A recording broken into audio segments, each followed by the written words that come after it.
It was an unusually quiet evening in my small, rural town. I had just returned from a long day at work, exhausted and looking forward to a peaceful night alone in my house. I lived in a small, two-story house on the outskirts of town, surrounded by trees that rustled softly in the wind. The isolation had always been comforting to me, a retreat from the noise of the outside world. But on this night, that isolation would turn into something far more sinister. I had just settled into my favorite chair, ready to unwind with a book, when I heard it, a soft knock at the door. It was so faint that at first I thought I had imagined it. But then there it was again, an unmistakable tap, tap, tap at my front door. I glanced at the clock on the wall. It was nearly midnight. Who could possibly be knocking on my door at this hour? My heart began to race, but I tried to stay calm. Maybe it was a neighbor or someone who had broken down on the road and needed help. I walked slowly to the door, feeling the hairs on the back of my neck stand up. I peered through the peephole, but to my surprise, no one was there. Confused, I opened the door slightly and peeked outside.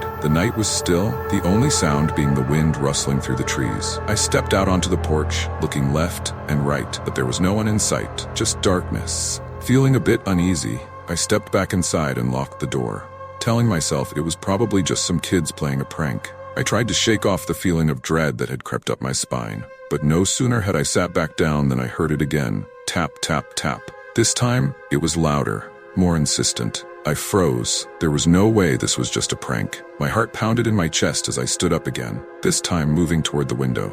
I pulled the curtain back just a little and looked outside, and then I saw it. Standing at the edge of the trees, just beyond the reach of the porch light, was a figure. It was tall, unnaturally so, and its limbs seemed too long for its body. It was draped in what looked like a ragged cloak, its face hidden in the shadows. But the way it stood there, motionless, watching, it sent a chill down my spine. I quickly closed the curtain, my mind racing. What was that? Was it some kind of animal? No, it couldn't be. It had a human shape, but there was something off about it. Something wrong. I tried to rationalize it, telling myself it was just my imagination, but deep down, I knew something was very, very wrong. I grabbed my phone, ready to call the police, but as I stared at the screen, I realized, what would I tell them? That there was a strange figure standing in my yard? They'd probably think I was crazy. As I stood there debating what to do, the knocking came again. But this time, it wasn't at the door. It was at the window. I turned slowly, my blood turning to ice. There, pressed against the glass, was a hand, pale, bony, with long, claw-like fingers. The nails were jagged, almost broken, and the skin looked like it hadn't seen the light of day in years. I stumbled back, my breath caught in my throat. My mind screamed at me to run, but my feet felt glued to the floor. The hand slid slowly down the glass, leaving a faint, greasy trail behind. I watched in horror as the figure moved away from the window, disappearing into the shadows once again.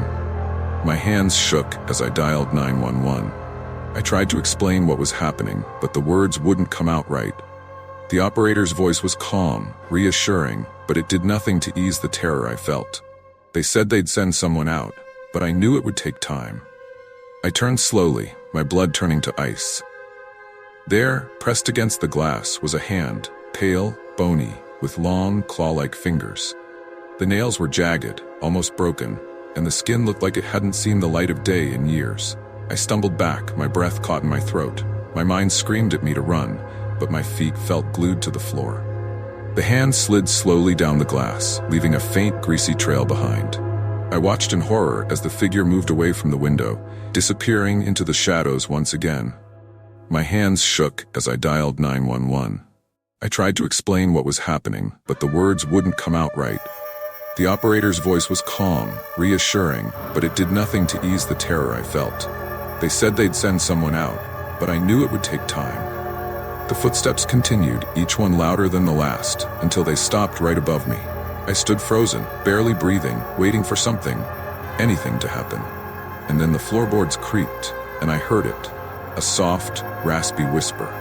It sounded like my name.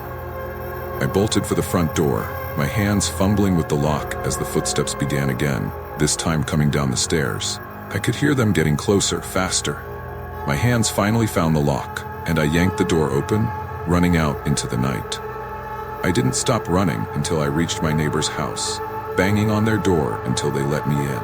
I must have looked like a madman, gasping for breath, trying to explain what had happened. Police arrived not long after, but of course they found nothing. No signs of forced entry, no strange figures lurking in the woods, nothing out of the ordinary. They chalked it up to stress, exhaustion, maybe even a vivid nightmare. But I know what I saw, and I know that whatever it wasn't human. I never stayed in that house again. And to this day, I can still hear the sound of those footsteps, slow and deliberate, echoing in my mind.